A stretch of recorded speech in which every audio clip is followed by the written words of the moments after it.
Welcome to this tutorial on web scraping with Python. Today, we are going to explore how to automatically extract data from websites using a popular library called BeautifulSoup.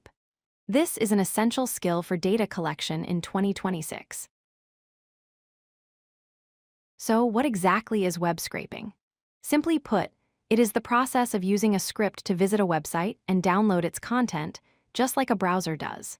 But instead of displaying the page, the script processes the HTML to find specific information, like prices or article titles, and saves it in a structured format like a spreadsheet or database. Before we write any code, we must talk about ethics. Not all websites want to be scraped. You should always check the robots.txt file of a website to see their rules. Also, be polite by adding delays to your script so you do not overwhelm their servers, and never scrape private user data. For this project, we need two main tools. First, the Requests library, which acts like our web browser to fetch the page. Second, BeautifulSoup, which helps us navigate through the messy HTML code to find what we need. You can install both using the pip command shown here. To scrape effectively, you need to understand basic HTML. Websites are built using tags like divs, paragraphs, and headings.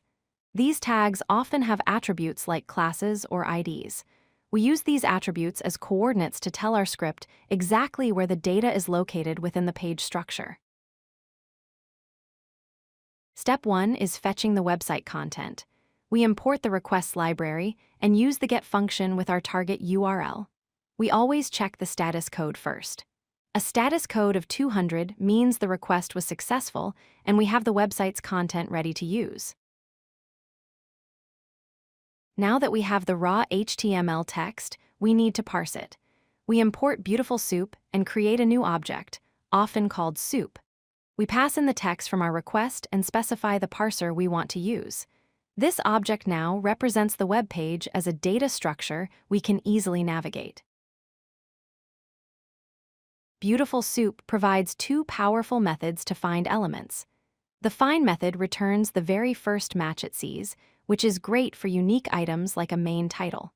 The find all method returns a list of every match it finds, which is perfect for extracting lists of products or table rows. Once you have located an element, you need to extract the actual data. If you want the words inside the tag, you use .txt.